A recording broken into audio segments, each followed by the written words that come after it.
What if I told you you could travel back in time with one simple tool? Would you do it?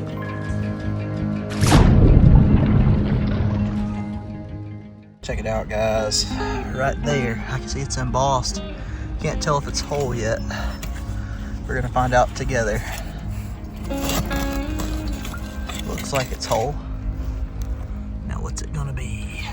You may have guessed the one simple tool we're going to be using today is a shovel, and we're going to use it to take us back 116 years to the beginning days of Birmingham, Alabama. Let's see what kind of valuable history we can uncover.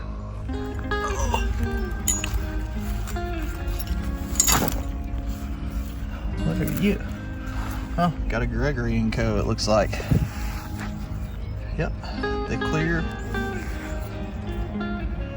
kind of faintly embossed Gregory & Co. Birmingham. But I'm not going to complain because this one doesn't have any issues on it, it doesn't look like. Heck yeah, first soda of the day today for me. Let's keep it going, see what else we can find. Here is that Gregory & Co. with a little bit of the mud off of it, just where you guys can see it better. And you can tell this thing is in a really good shape. Just gave it a quick rinse though for you guys. Still got to go through the tumbler and get some of this rust and scratching off. Let's get back to the dig. All right, Miranda has one showing, and Randy's already on an awesome one that we're going to show you in a second. Randy's on the awesome one? Yeah, we saw it on the way here. He beat us here and dug the first hutch. Early bird gets the worm, right, Randy? Got that one. The dirty water filled in. There it is. There it is. Yeah. Oh, broken crown top. Could be a good whiskey glass. It's a Pepsi. Oh, it is a Pepsi. That is a good drinking glass. We will take that for sure. People love those 1908, 1909 Pepsis. Just too bad it wasn't whole.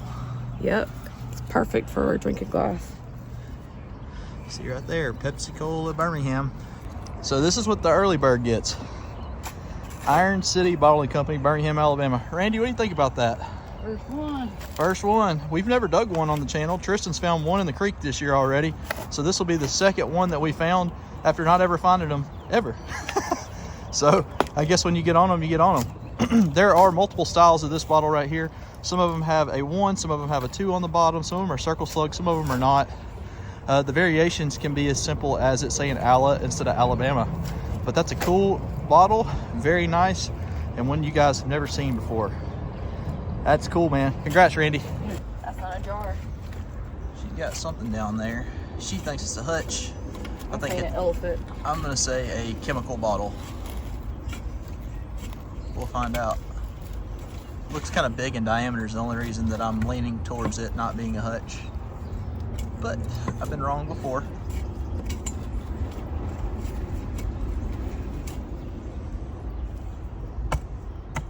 Not a hutch. Not a hutch. Crown top. That's a crown top? That's a big crown top. Maybe a citrated magnesia. This thing's long. No, it's not. The neck's right there and the end's right here. It's loose. Beer. Yep, it's a beer. Such a pretty aqua beer though. I love these. I was gonna say it was too long to be a crown top. Nothing embossed on it anywhere? Just on the bottom, huh? Nothing on the shoulder. That's all right. We're still 14, 23, 14. Still on some older stuff. I just wish that one would have been embossed for us. All right, she just pried one out. That's actually a different shape. That may say something on it. Then again, it may be slick. Dang, it's got the shape that I thought for sure that was going to be embossed. Nothing on it. It's pretty though. Yeah, it's still a pretty bottle. It looks like it, and just based upon the shape, that it could have been an ink, but it doesn't have a. Yeah, it doesn't have a pour spout though. Most of the time they would have had a pour spout. So I don't know what kind of bottle that was, but I know it's coming home with us now. What do you got there, Randy? I believe this is a first. A bottle. The bottle. That won't. No, Greenville, Alabama. What the heck? C.C. Stewart, druggist. How's the lip look on it? Lip's good. Feels good. That's probably a good one. These are weathered. These are temperature cracked though. What year you came on? That's probably going to be about 1908, 1909, something like that. That's pretty cool right there. You get one of them. Probably Tristan like what is me and him killing. found. Yeah, I thought it was Cobb's. Look at that, Jacob's Pharmacy, Atlanta. That's associated with the very first pharmacy that served Coca-Cola. It's the second one from Atlanta we found in here. I found the amber small one with an eagle a few months ago, but that is a big one to survive, and that's a great one. Congrats, Tristan. Yeah. That's the kind of stuff dreams are made of right there, guys. Yeah, that's a. We just hit a barrel, and in the barrel so far has been this Larkin Company Buffalo, and as I throw stuff down, a Pompeii massage cream, which these are always fun to find right here. It was a little faintly embossed on one side. I may have a soda. You think you got one? Maybe. Oh, that's big. Got some wine. It could be a whiskey. There was a hanger piece right in front of that. Watch it be a local Birmingham. Oh, cool. Just take your time around it. And we did get this, what I presume to be a wine. Most of the time these don't have anything on the bottom. This one does say JL & Co. Limited, or LTD, I think. I'll have to do some research on that one. I don't know much about these wine bottles because they're not what I go after. The sodas, the poisons, and the local meds are what we like to collect. I'll turn the camera back on when she gets a little bit closer to me coming out, whatever that is. So Miranda just got it out. It would be right in the center if it was. Yeah, it's on top. Oh, it's a Dr. Hayden's. Dag nabbit.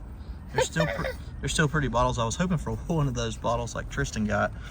The Jacob's Pharmacy from Atlanta. It was about the same size. I couldn't tell that this one was aqua colored though. You can see right there, Dr. Hayden's. We'll take that one, guys. Sometimes these got stuff on the bottom, sometimes they don't. Looks like this one does. Let's see if I can wipe it off and see what it says. Compound. And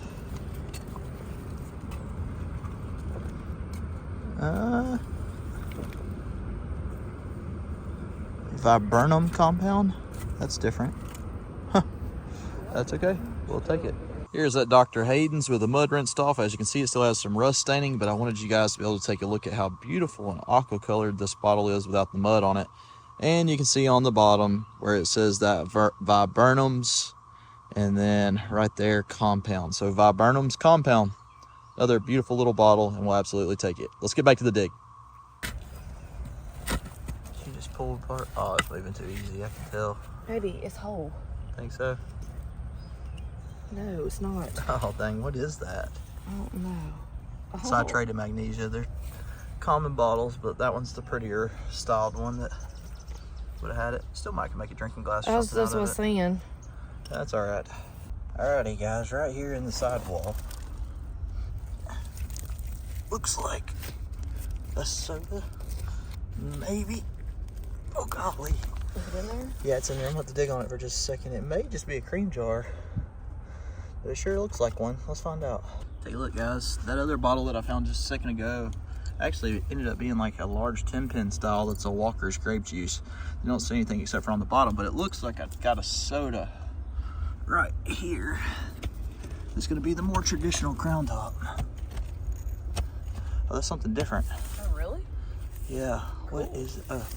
Deacon Brown Montgomery. Oh. Circle slug. And I've dug one of these, but it had weaker embossing on it. And that's been a couple years ago, so that's the first time I've dug one of these in quite a while, and only the second one. So the lip looks like it's going to be in good shape. So is the heel. Thought I saw a crack, but it. Rat poison. Oh, or did whatever you call it. Oh, nice. She just got a bee poison Sweet. that fell out. You can see the little bee embossed on the front. We'll show it to you better cleaned up, but yeah, I'm actually excited about that soda. Just something a little different. It's warped a little. It's cool looking. You can ask Miranda. We were getting discouraged for a minute, and then all of a sudden stuff's starting to come out. So this is clearly not the Deacon Brown soda that you guys just saw dug, but I wanted you to see this mini jug that you're looking at because it is Deacon Brown and it is from Montgomery as well.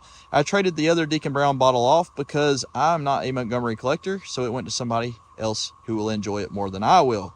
However, this little bee poison that you see on the right here is the one that Miranda pulled, and it is an absolute stunner, guys. Beautiful little poison bottle. Let's get back to the video. She's got a bottle sticking out right there We can't tell what it is yet. She didn't feel any embossing around the edges. It may just be a jar. We're gonna pry it out though for you guys to see, just in case it is something good. Almost. As long as it's not a ketchup, right? Maybe a Birch's Belfast. Another citrate of magnesia. I told you it looked just like the one I just got. Yeah, you were right. She got a whole one. I think they're pretty with that little shield looking thing on Pretty. it. It's just terrible that they're common. Don't bring a lot of value on the market, but that's okay. It's a piece of history that we saved. And that's pretty cool. Looks like chocolate milk in there, doesn't it? Yeah. So right behind that citrate of magnesia was another citrate of magnesia and then another one. And this is what they look like, just rinsed off quickly. You can see that they have differing slug plates. They also have different tops, and every one of them is just a little bit different. Again, these are pretty common bottles, but they're beautiful and they're absolutely worth keeping. Miranda just pulled this out right here. I thought it was going to be like one of those peroxides or one of the other common ones we find. I don't think we've ever found this. This is glycoheroin, and it has Smith in parentheses. Oh, I thought you said Smith. No. I was like, y'all. Glycoheroin. Then it's from New York on the bottom, and it's going to have a little bit more information. That is a different bottle that we have not found. People will like it just because it says heroin. They like these bottles that are really kind of quacky and had some kind of crazy ingredients in them like they did back in the day. So we have a couple of really cool finds coming up. But before we get to those, I want to talk to y'all about this heroin bottle that we just dug. It being from New York, I wasn't familiar with it. I'm really only familiar with the bottles that are in the central part of Alabama. That's because that's the stuff that I collect. With there being thousands and thousands of variations out there, there's no way to be an expert on all of that kind of stuff. And that's why I kind of crack up a little bit when people often ask me about bottles that are out of state, because I don't know about them. So I did some research though when we got home after cleaning this bottle up and making sure that it didn't have damage. And my assumption was correct. Because it says heroin, a lot of collectors like this bottle. So the last one that had sold on eBay sold for $100, but there had been one that had sold us over $200. It being from New York, I would rather sell this to somebody that would appreciate it and then take the money and put it back into the channel. So I listed it on eBay, and lo and behold, it sold almost immediately at the $100 price tag. So I probably sold it a little bit low with the buy it now price instead of putting it on auction. But for those of you guys that may dig these things, keep in mind, this one's pretty valuable. All right, so we had this rather large bottom come out on the side. We can't tell if it's a mason jar or if it's gonna be a big whiskey yet, but she does have it loose. Oh, that's cool. You got a 3 red barrels, baby. Uh-uh. Yeah, you did. Are you serious? Yeah, the other side will have barrels. Oh my God, I've never dug one before. Now let's see if it's going to be a Birmingham or a Kentucky, because that's the two places that they're from. She dug a mini jug of 3 red barrels a few months ago. So Where now will it be? it'll be on the other side. Okay. Up Right here? it's Kentucky. I saw it right down there. Oh no. Louisville, Kentucky.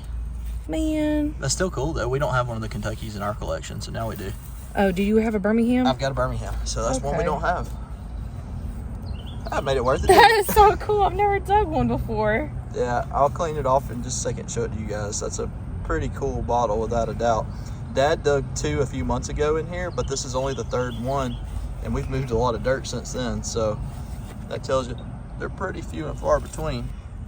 You can see it's 3 barrels stacked on top of each other with JCM, and if you look on the top, there's a bird perched right up there. Oh, I do. I see the little birdie. So that's really cool, babe. Congratulations. Quick pause from the video to show you guys a few of these 3 red barrels. We're going to go back to digging in just a minute, so don't click off. So you can see right there, it says R sign, 3 red barrels, and you can see there's 2 variants right here in front of us. I am missing a couple that are not pictorial. They don't have the 3 red barrels or the bird on it or even the sunburst behind it. They just say 3, a really big number 3 red barrels on it, and they're from Birmingham. So they're pretty cool. I will hopefully find one of those eventually. I haven't yet though. With that being said, you can see this one right here has a higher shoulder, shorter neck, lower shoulder, taller neck. And if you look on the back here, you can see the address is 2024 2nd Avenue, Birmingham, Alabama. All of the addresses are gonna match across the bottom. Again, if you look at the embossing, that's the main difference other than the shoulder, is that the barrels have different lines in them between the tall one and the short one. And the bird looks just a little bit different as well. Beautiful bottles, absolutely one of my favorite whiskeys to find. We've only found a few, like I said. It's one of those things where when we find one, it's always a privilege. Miranda did have the privilege of last year digging this little mini jug, and as you can see, it's a JC Marks, has the same address on it. And right down there it says R sign 3 red barrels. And then over here is a mini, and there are a couple of these. I did not know that. This is the one that I do own, and as you can see, it says, maybe, if the camera will act right, it says JC Marks Liquor, and then it's got the address on the bottom of it. But there's also a mini that's not shaped like 3 barrels. That's what this is 3 barrels stacked on top of each other, so it's kind of like figurative. That is just a little mini whiskey that has the big 3 on it like the other larger bottles. So again, just a little bit of back history on that. I wanted you guys to see some of the other variants. So let's get back to the video, see what else we can find. Right underneath that 3 red barrels, there's a hutch. So it's aqua color, we can tell that, and it is tall. After this one, you gotta get out of the hole and let me find something. Okay. She done got cobalt poison, 3 red barrels, and a hutch. All I got's is thinking Deacon Brown. Only kidding, that Deacon Brown's a good circle slug. But I like finding stuff from Birmingham because that's the area that I collect. And I don't really collect the Montgomery stuff easy. I am. You're making me nervous. I make you nervous. You make me nervous. I think it's an elephant. I may be wrong. Please be a. It's short. Yep. Oh, dang it. Dang it. I want a dang camel. Aqua Elephant Bottling Company, and man, that one is pristine. I'm talking about, you can even see the footprints where the elephant was walking on the embossing. That's a good one, baby. Good job. This is the bottle that was just dug, and I know it looks extremely clean, and that's because it is. This is after 7 days tumbling, and you can see it took most of the scratches off. Absolutely stunning bottle that my wife pulled from the bottom of this dump, and this is probably right around 1908 or 1909. Let's get back to the dig. Right next to the elephant, as y'all can see, she's not let me in yet. That looks like a Jersey cream. But, oh, please be whole. They're never, ever whole. I shouldn't say they're not whole. Some of them are whole, but most of them cracked to smithereens. It's a circle slug. Looks like Jersey cream. Mm-hmm. My goodness, be whole. Or damage free, let me say that.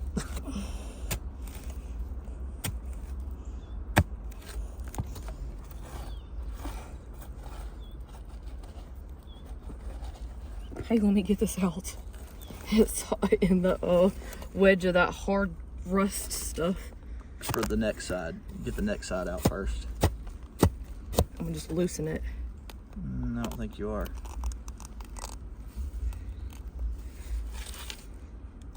Move just a little bit. Now do it towards the front. I mean, it's on the bottom in the clay, so it makes it that much harder. Keep it right here. Oh, the top's gone. top and is it's all gone. cracked. Dang. Like I said, oh, it's good embossed though. These are usually very, very weakly embossed. Y'all can actually see that one. Look at all the damage already. God, these things are just so hard to get. Wow. Dang. All right, I guess it's my turn. She let me in the hole. You were begging like a little girl. I know I was. It's a Wizola. Oh, it is? Oh, it's got a big old flash right there. Oh, dang. Dang it. I've never dug a Wizola. I found a few. These used to be considered very, very common, but they didn't get dug for many, many years. That might be one I can turn into a whiskey glass, depending on how far that flash travels. But dadgum, that would have been a cool one. Alrighty guys, I got another one right here. I can't tell what it is yet. It is crown top. Oh, it's a Riola, mid-script. Cool. I love the Riolas. They're so pretty. I think this is the aqua one. It is aqua. These are harder to find than the clear ones. Cool. That embossing's really strong. Let's see how the lip looks. Lip looks good. And the heel looks good. We'll take it. The Riola on the left over here is the one that just came out of the hole. You can see that I rinsed the mud off and it is beautiful with limited scratching and no damage. The one on the right is a clear one and it's got a ton of haze going on, so it's gonna have to go through the tumbler. Just wanted you guys to be able to see and compare. So I just had to show this beauty off right here. This is one of 4 examples known. I picked this up at the bottle show this past weekend from Tristan. And again, the crew that digs with me, they sometimes dig without me. And that means that there's no camera there. This is one of the amazing bottles that was pulled out without being on camera. This is one of 4 examples known. If I had to guess, this would be a $1,000 bottle with no damage. This one has a little bit of a lip issue up there. Not enough for me to be concerned about, because of how rare it is. And me being a Birmingham collector, this was a holy grail bottle. So big shout out to Tristan. Thanks for letting me get this. He let me get it at a great price. I didn't pay $1,000, guys. I got that buddy discount. With that being said, guys, I hope you enjoyed the video. If you did, be sure that you're subscribed where you don't miss our future adventures. And hopefully next time you see us, we'll be in the river. See you guys then.